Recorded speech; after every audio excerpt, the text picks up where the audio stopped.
go, Simon. Okay. In my presentation, I'm going to be talking about each of the experimentations that we did for the show reel, and I'm just going to go in and tell about the process in which they were undertaken in, and the inspirations for it, and if I want to take that forward into the final Snow Pillow production. So the first experimentation we did was with audio, and that was inspired initially by Leger tape. I looked forward for other examples where audio is used well, and I came across dog ears. It's fantastic because it's different to Leger tape in the fact that it's not still images, it's video.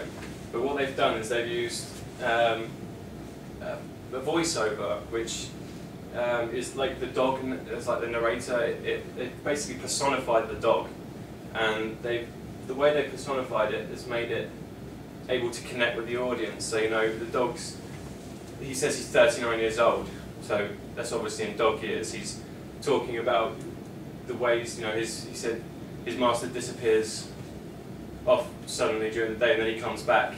So, you know, his master's gone to work, and then he's angry because he's gone to work, type thing. I just thought it was a really nice way of using narrative, and also they used Foley quite well in that. They had, on this particular scene you see, they've got really nice sound effects from the beach, which is being recorded at.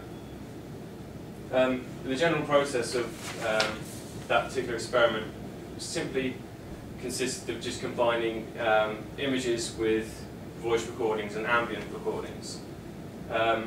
Once I've recorded I wrote a short script of words which I was going to use for my production, and recorded some ambient sounds and some external sound effects, and took that and put it into Adobe Audition, and just edited it slightly. I put an echo on some of the voice to kind of give it an emptiness feeling, because that went well with one of the pitches was used.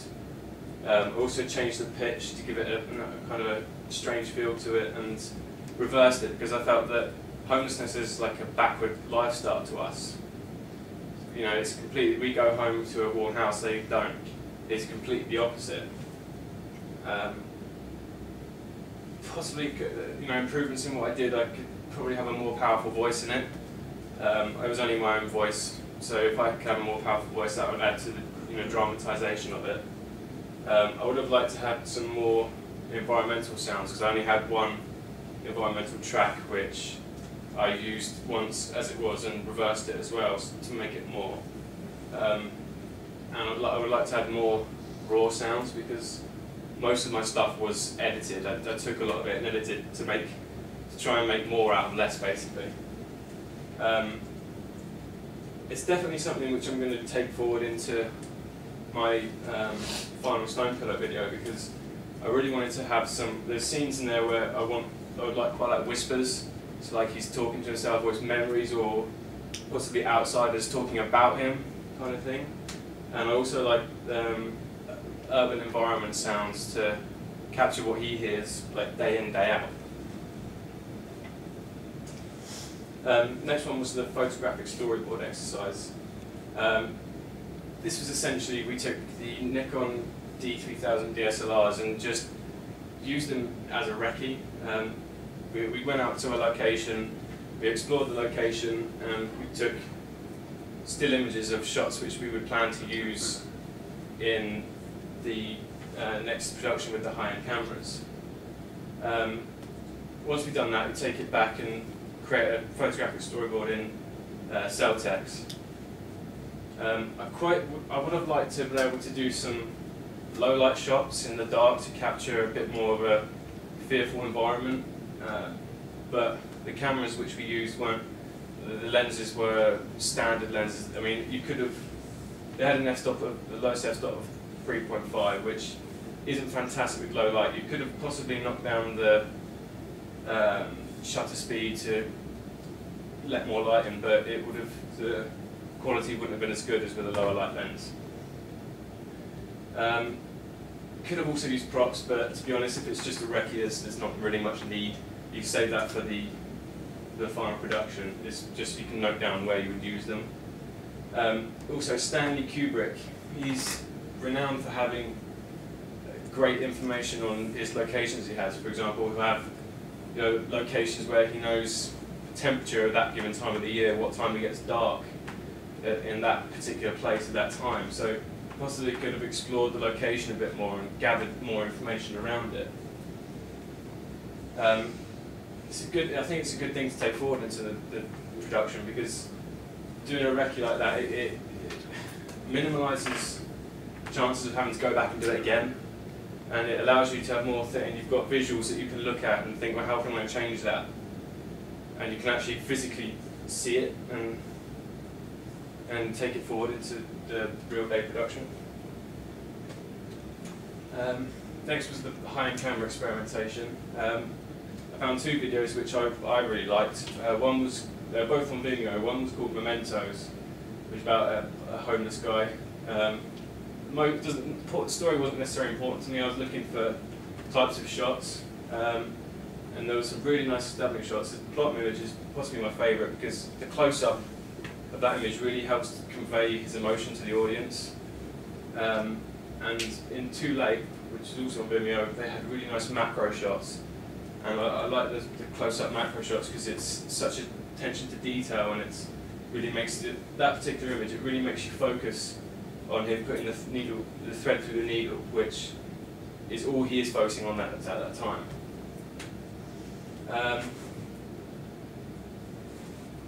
So the process involved simply filming the storyboards which we produced. We went out to the location, we set the cameras up on the tripods, we filmed a wide range of shots, obviously to send particular information over a particular time. So you use an establishing shot to inform the audience of where the character is. You use a close-up to, convey the character's emotion. Each shot has its own relevance to why it's being used. I possibly would have liked to put some advanced audio like soundtrack in there, because the soundtrack can also send emotion over to the it gets the audience emotionally engaged in what's happening. And also I would have liked more of a story to it, or like in the suicide scene, I would like it to be a bit more dramatic. And also incorporate props, because the props would add to the suspension of disbelief. People are more likely to believe someone's homeless if they've got crappy clothes and stuff than if they're walking around with bright white Nike trainers. Animation exercise. The two which I found were quite good was the music video by Gautier for Somebody I Used to Know. It's excellent because what animation gives you that video doesn't is that it can allow you to do things you can't with a video camera. So for instance, in the Somebody I Used to Know video, he's being painted. Now, in theory, you can do that with software, but it's the handmade version of doing it. You couldn't do that with a video camera, because you'd be seen. And to do that with the image, it's a really nice handmade effect. And the second one was a student video. It was actually someone that went to Chichester College.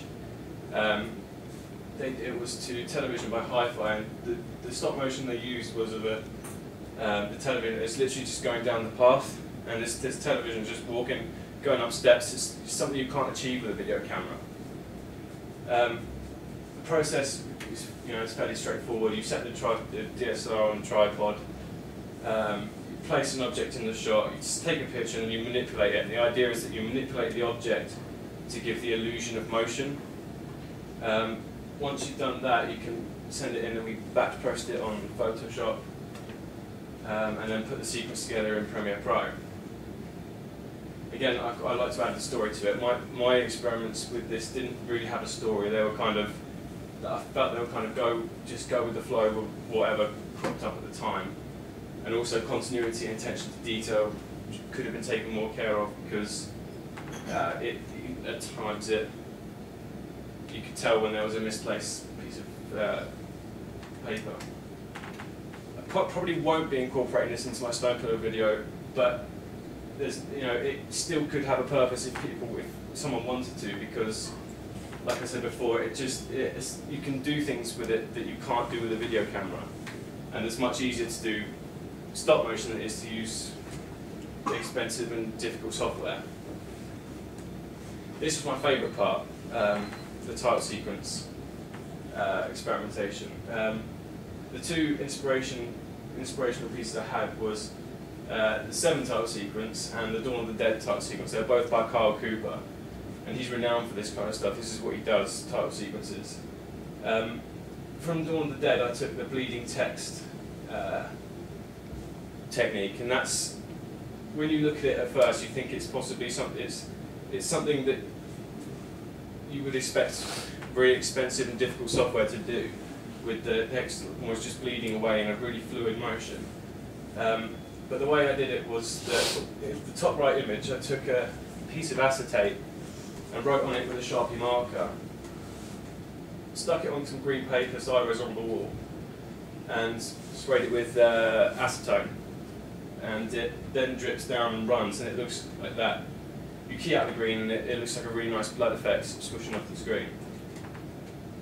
Also, what I did with my production was what Kyle Cooper's done in the bottom right picture, in the 7 one, where he scratched onto the film. Now, I didn't have film to scratch on, so I scribbled on a piece of paper with a biro pen, scanned it in, and then inverted it so that the scribbles were white and the background was black, and then I could take it in and put it over the top using colour dodge, and that gave it got rid of the black, and it had a nice effect with the colours I had.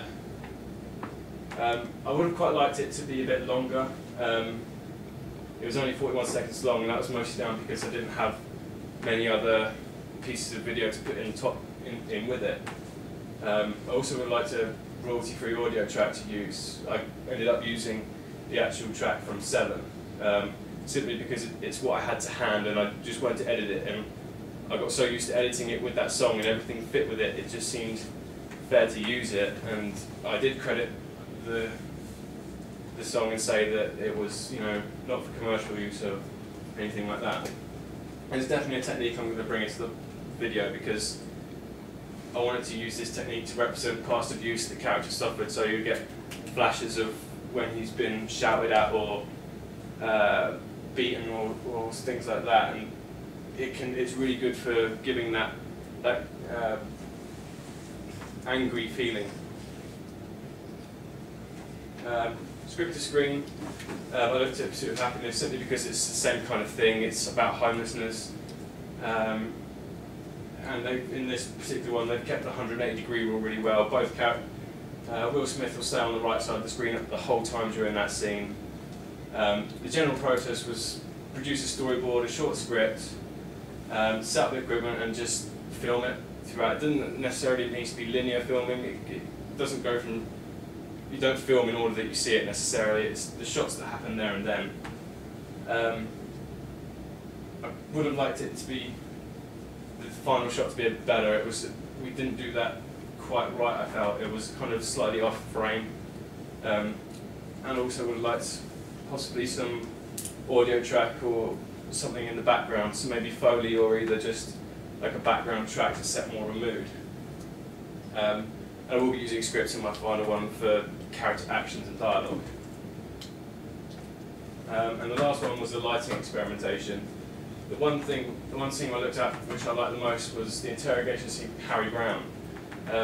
What's brilliant about this scene is that the room is dark anyway because there's what's happening. Well, they're there for dark reasons because an old man's been killed. The policewoman on the right, her face is always lit up because she's a good character. But the guy on the bottom, I think his character name's Noel Winters. At that point he's actually leaning forward, but in the thing he's sitting back and his face is partly in the dark because he's an evil, dark character, and it gives that mood away. So the process which we did was, I wasn't actually there on the day, but from reading up about it, you would produce a storyboard and you also draw up a lighting plan or a floor plan in Celtex, and then set up the equipment and film the actors and just ensure that the light with the filters is all correct. Looking at the footage, really making sure to make sure that both cameras are in the correct setting. One of them was in SD and the other was in HD, so some quality was lost, and also I would have liked to put some advanced audio over the top of it again. I've probably used lighting in my Stone Pillow video. because I can use it to mimic street lights possibly, and that gives me an element of control that the street lights possibly wouldn't give me. Mine's going to be set in a car park, so if I've got my own personal LED light which I can use. It doesn't need to be plugged in domains, so I can probably use that to mimic some kind of street light, and that gives me an element of control. It's quite interesting how you've managed, instead of like leaving everything about the future to the end, you kind of punctuated throughout each time how you're going to use that. It's a different way of presenting. Is that right? Yeah, no, that was interesting. I think maybe in future presentations we think a little bit about timing, but it was all relevant information. Yeah. I think that what you've done on your slides is really, really interesting as well. You've got so much information there. There was even more information than necessarily you were saying. You know, it gave me time. I could, you know, pull that in when there was like little gaps as well. So that'd be something that I'd show other students, you know, on other courses. It seems like you've got a pretty clear idea about what it is you're going to make. Mm-hmm. That definitely came across. Yep. I mean, is there anything that you're really not sure about in terms of technical aspects, processes? Not really. I'm pretty much set to go. And how did that all come together? You're just taking things from as many films as possible, or? Well, I knew I wanted to use the hyperkinetic method for the flashback showing that he's been abused in his past, and then that would be the reason why he was homeless, because he feels he's safer living on the streets than he is at home.